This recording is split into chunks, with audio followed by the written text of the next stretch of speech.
Mantos Celestes, a história das camisas do Cruzeiro, 1923.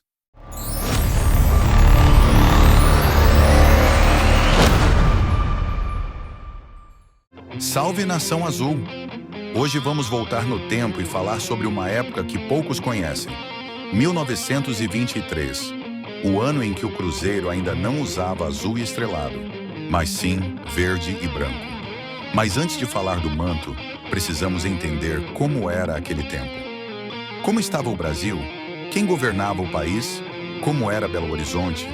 E como o Cruzeiro, que ainda era Palestra Itália, já fazia história no futebol mineiro? Então já deixa o like, se inscreve no canal e vem comigo nessa viagem no tempo. O Brasil em 1923. Política, economia e sociedade. Para entender o Cruzeiro naquela época, precisamos entender como era o Brasil.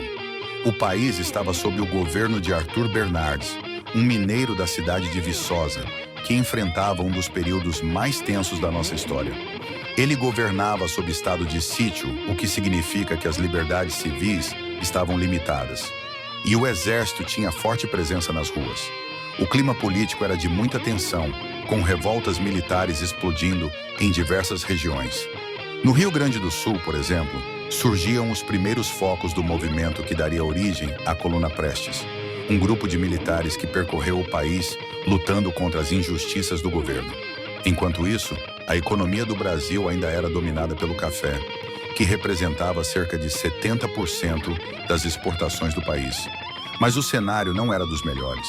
A desvalorização da moeda e o alto custo de vida afetavam a população, principalmente os trabalhadores das grandes cidades. Em Belo Horizonte, a situação não era diferente.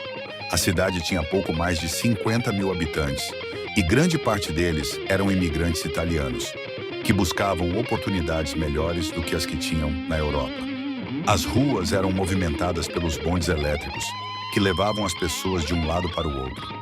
O centro da cidade já possuía prédios imponentes, como o Palácio da Liberdade e a Praça 7, que começavam a se tornar os principais pontos da capital mineira. O crescimento do futebol em Minas Gerais. Enquanto o Brasil passava por esses desafios, o futebol crescia cada vez mais em Minas Gerais. O esporte já era popular na Inglaterra e na Argentina, mas só começou a ganhar força no Brasil no começo do século XX. Em Belo Horizonte, os principais times eram o América, o Atlético e, claro, o Palestra Itália, que mais tarde se tornaria o nosso Cruzeiro. A rivalidade entre essas equipes começava a se intensificar e os torneios locais ganhavam cada vez mais importância. O uniforme de 1923. Agora chegou o momento de falar do manto histórico de 1923.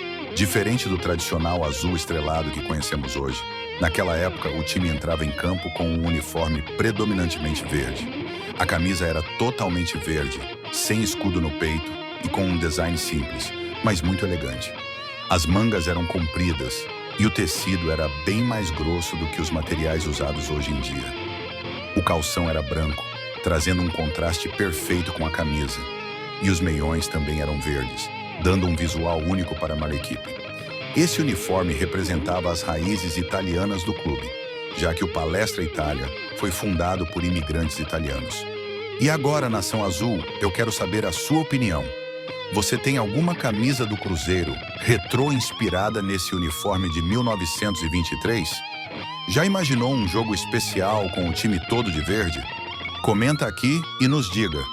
Se curtiu esse episódio do Mantos Celestes, já deixa o like, se inscreve no canal e ativa o sininho para não perder os próximos episódios dessa série incrível.